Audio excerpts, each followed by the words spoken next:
GPS is Gigi's personal services. She's an RV expert with over 3 decades of experience. To learn more, visit the RVadvisor.com today.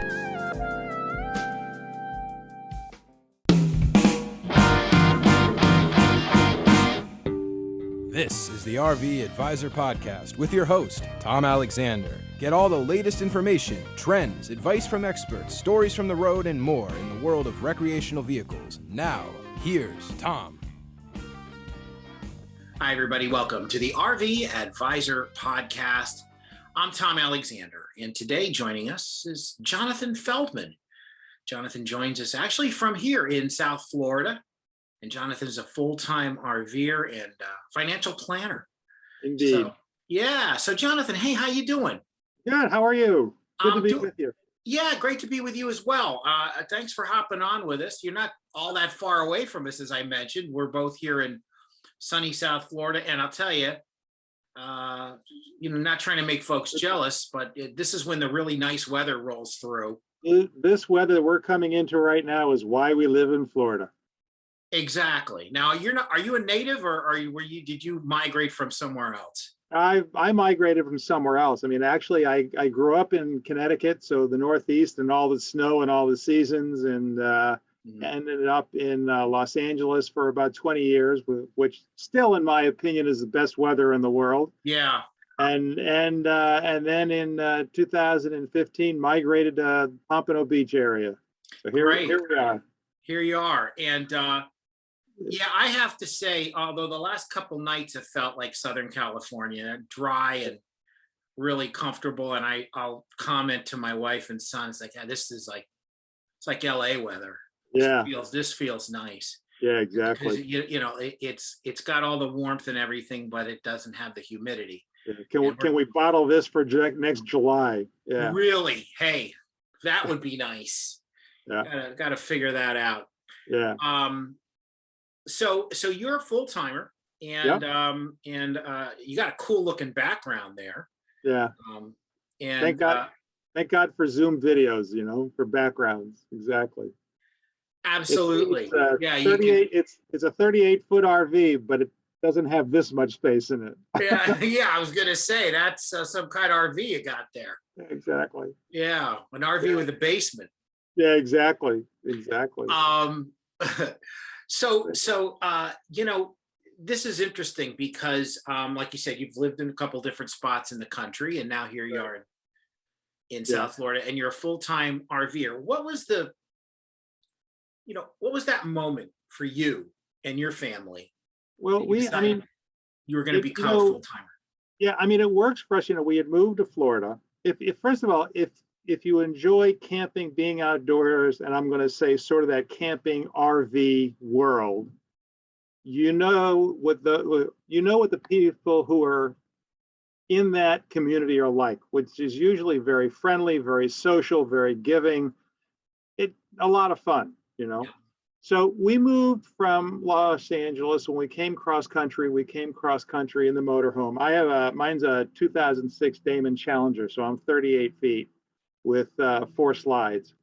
And so we came cross country in it and ended up actually in the Weston area and lived in it for about 3 or 4 weeks while we got settled and looked for a house to rent, because we had decided we weren't going to buy a house. We wanted to get the lay of the land. So we rented a house in the Weston area. It was a very nice house in a neighborhood.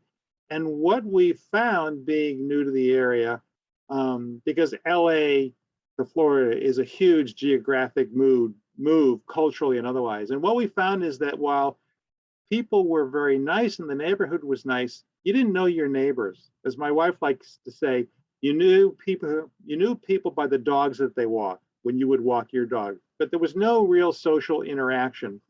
Yeah. And so we were in the house for a year.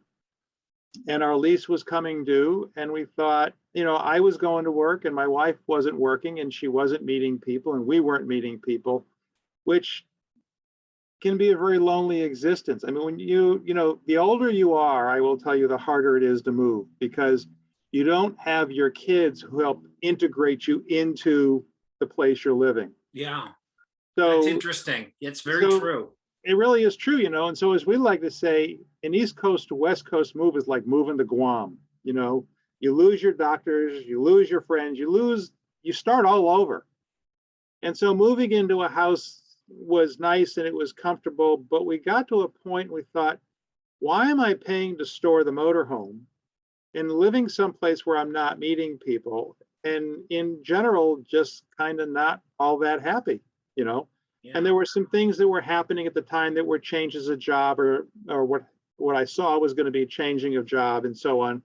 So we did some looking, and I knew that where we are right now, which is Aztec RV Resort, existed. So we took some time and we researched and looked around and ended up here at Aztec RV Resort, which we did because essentially it's a gated community. So it's like a condo association, or it's like any other gated community, except particularly at the time, it was a Class A motorhome resort.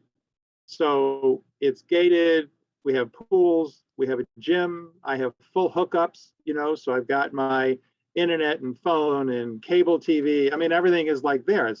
Instead of living in a house, I live in a motorhome. So we did that in May of 2016, and we're going on 6 years being here. And so it's, it gives you the flexibility that says when you want to step outside your door and be with people, you can, and when you don't want to be, you don't have to be. Yeah. So that was largely why we did that, and it gave us, some semblance of a social life, and we started to meet people. So it was kind of nice. And the other thing I always liked about it, living in Florida, I'm like, hurricanes coming through, I'm wheels up and I'm out of here. It's not, there's preparation that goes with it, but in general, I'm out of here. Yeah. Yeah, you know what? Because before we go to the break, let's find out about that. When you get a hurricane, something's coming, and we've had a couple here in the last few years that we've had to be careful of. Really be very mindful of. We've been lucky mostly. Yep. But where do you go? You go to Georgia? Where do you go? It's a storm by storm decision. So we know the storm is coming. And so anything of our outside furniture and the things that you usually collect when you live somewhere all goes into storage, a self-storage. So we know that that's safe and secure. And then you kind of watch where the storm is going. For Irma, we ended up in Alabama. There was, for a week, there was another storm that was gonna hit us, and we were trying to decide how strong the storm was gonna be, except that storm was coming in and it was going to be more north. So you had a time frame to decide, we're either getting out of Florida, because you have to remember Florida's a peninsula. It's basically got one road or two roads out. Yeah. So we had to decide either we were leaving early, regardless of what was happening, when we were going to try to outrun it and head north, or the storm was going to go north, and so we could head south to the Keys or stay where we were. Right. So ultimately, that's what we did. We looked at where the track was doing. A bunch of us got together and we thought, okay, we were either going to go west towards Naples, or we were going to head south towards the Keys because the storm was going north. So it's really a storm. It's really a storm by storm decision. And let's face it, you make your best guess. Yeah, you make your best guess. Kind of an 11th hour thing. That's interesting. And even I have to tell you, and even Irma was questionable, right? So we knew where it was kind of going. We left our area, which is Pompano Beach area, and headed towards Ocala, right? Yeah. And as we got to Ocala, the storm was changing its track and it was heading north. So then we had to pick up and we moved again. And we joked because, my wife's family and others were saying, oh, the storm is coming, we're praying for you. We said, stop praying for us, because every time you pray for us, that damn storm moves and follows us, Yeah. So, so we ended up in Foley, Alabama. Alabama. Okay. A place which was another RV resort, and the people were incredibly hospitable. And we vacationed there for a week when everything was done. Yeah. Wow. How convenient, when we take everything you own, pretty much everything you own, except whatever you put in storage, and then off you go. You're safe. You're on the run, so to speak, but in very pleasant surroundings. Yeah. And Yeah. it's pretty darn nice. Yeah. A heck of a lot better than trying to hunker down sometimes and wondering what's coming and how long you're going to be without power, or worse.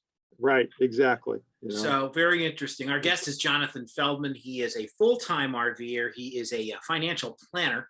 And we're going to learn a little bit about that on the other side of the break. This is the RV Advisor Podcast. Stay tuned. Back in just a moment.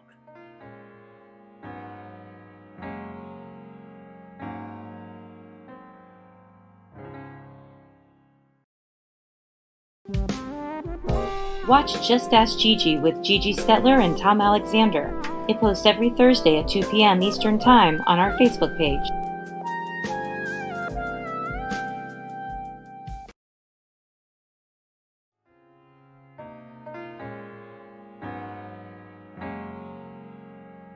We are back on the RV Advisor Podcast. I'm Tom Alexander. My guest is Jonathan Feldman. He's a full-time RVer. And Jonathan also independent insurance as well, insurance advisor. Right. You know, really can paint a clearer picture or give folks a kind of a roadmap, if you will, Yep. to some financial planning and different things, you know, that help folks along the way. That are RVers. I mean, not just RVers, can be anybody. Anybody, you know, yeah. But Right. being an RVer yourself, you know, maybe people don't think that necessarily, you know, goes hand in glove with you know, being Yeah. you know, but surprise, it can. And so why don't you share a little bit your own experience, and then how you help other folks? Well, you know, when we bought our motorhome, you know, we had done tent camping and then went to a used pop-up trailer, then a used travel trailer, and finally got to the point where we said this was one of, as I like to say, one of my many midlife crises where I decided, you know what, I've been paying money for everybody else all my life. Time for us to have this toy. And so we ended up buying the motorhome, with, oddly enough, almost gave my financial advisor a stroke. No, it's, you know, a motorhome, much like a boat or a car, does not come under the category of an investment because it's an appreciating asset. But having said that, you know, when buying a motorhome is like buying a house. You know, you get a mortgage on it, or you can get a mortgage on it, which means you've gone into some debt for it. And what I do particularly, and I think it plays into this, what I do particularly as an independent insurance advisor is really educate people about what life insurance company products are and how you use them, financially speaking, while you're still alive. Most people, if you say life insurance, they think, oh, that's to protect my loved ones if something happens to me. And that, you know, it's 100%, that's true. That's probably about 25 to 30% of what it does. While we are alive, with the proper life insurance policy, in particular, what they call a permanent life insurance policy, which is whole life or universal life, those policies over time build up a cash value. What people don't realize is that you can borrow that cash value for virtually anything you want. Help for a college education, down payment on a home, down payment on a motorhome, you name it. You can borrow that money and then pay yourself back at a totally flexible schedule. So, you know, it's just another way to help you finance the things that you want in life. That's one way. Right. The thing that I like, because it's part of something that was started initially by a gentleman, the name of Nelson Nash, is the infinite banking concept. And in short, what that is that using a whole life insurance policy, over time, you build up enough cash value where you become your own bank, which is what we're saying about when you want to borrow money, you borrow money from yourself, if you will, and you pay yourself back. And you do it at rates that are better than what you get at the commercial bank. So it's got some advantages.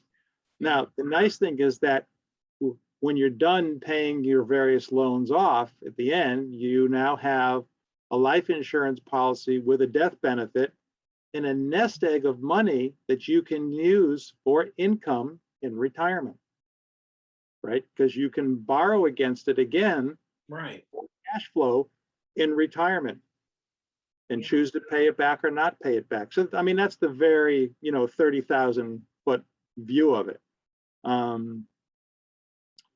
There's that. There are annuities, which are also life insurance company products that most people don't realize.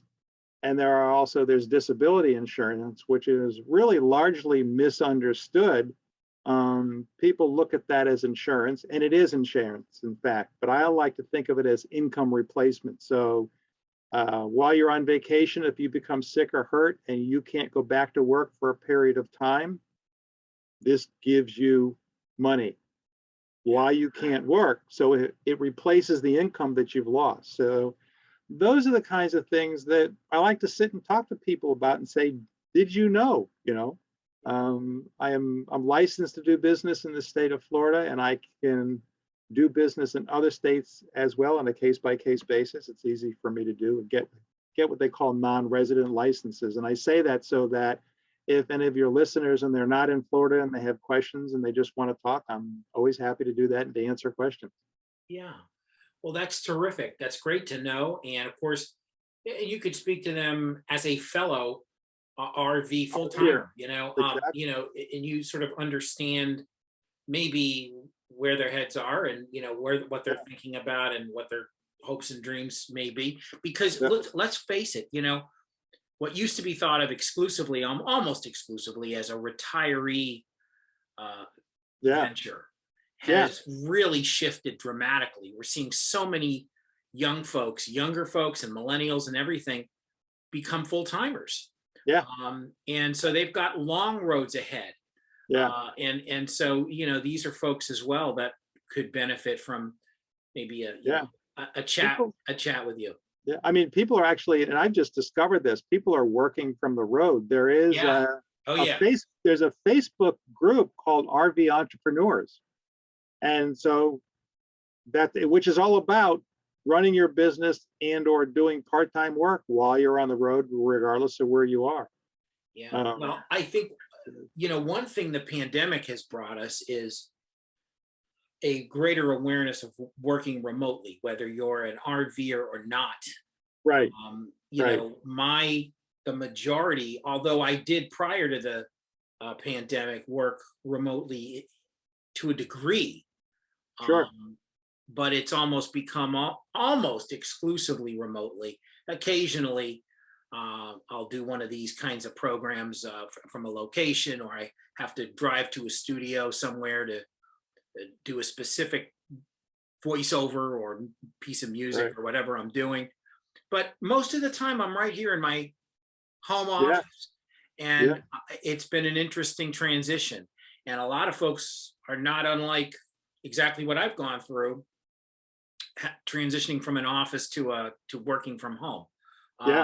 So, we share, we have a brotherhood kind of, and a sisterhood, right? Yeah, exactly. No, it has become the new norm. It has. And it's got a lot, let's face it, it's got a lot of benefits. If you do what I do, which is talking to people and going out to see people, it has saved me a lot of travel time and a lot of gas money, absolutely. That kind of stuff. You actually get more done during the day. You can book more meetings if that's what you want to do. So no, that's terrific. Why don't you share with folks where they can reach you? Sure. A couple of different ways. Let me give you, my cell phone number is 954-798-0700. And like most people, if it's not a number I recognize, I may not pick up, but leave a voicemail. So I would say alternatively, probably the best, well, you can send me a text to that number and introduce yourself, and I'm happy to call back. And the other way is email. And so my email address is Jonathan F. So it's JONATHAN F as in Frank at CFNSFL.com. There you go. Yeah. That is that is the way to get a hold of Jonathan Feldman.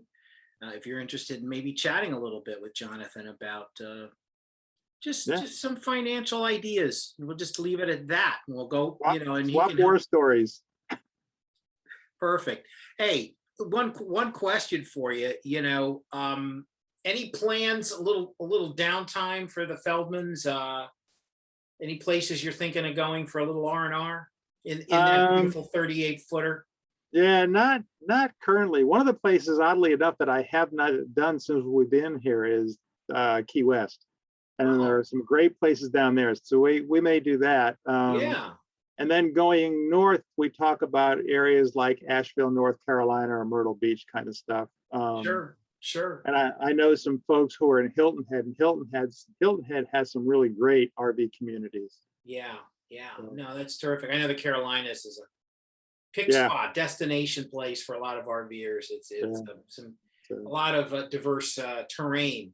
Yeah, the Carolinas. So it's a little bit harder now. I'll tell you what the COVID has done is that reservations are more key than they were before because spots are booked up. Yes, so that's very true. Yeah. You can't go on a whim anymore like you could. And there's also things that are changing. Some of the towns, I'm told, have changed the idea that you could overnight in a Walmart parking lot. Where they changed some of the ordinances. So you have to be a little bit more deliberate about what you're doing and being prepared. But well, planning is not the worst thing, and I think you can attest to that. Yeah. Well, Jonathan, we really do appreciate your time for coming on. Thank you My for pleasure. joining us. We'll have you on again sometime, and it's good to see you again. We haven't chatted in a while, so thanks for hopping on, and wherever you go, safe travels, good journey, and we'll talk to you again soon. Thanks. Jonathan Feldman, our guest today on the RV Advisor podcast. Stay tuned. We'll be back to wrap things up in just a moment.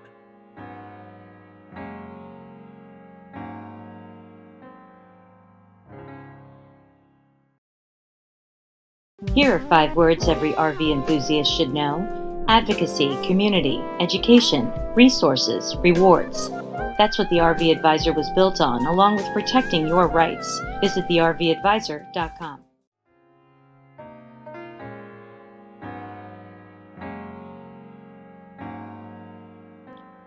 We're back on the RV Advisor podcast, and there's Neve Carey-Zacco. Hey, Neve. Hi. It is great to see you. And there is the lovely Darcy. Hi, Darcy.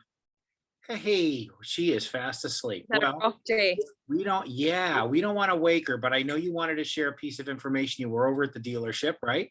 I was. I'm super excited. I finally got over there. I just kind of wanted to give them a few weeks just to get situated and have whatever they wanted done out of the way.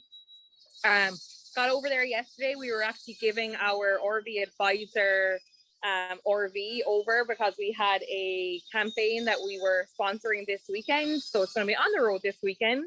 Very excited about that.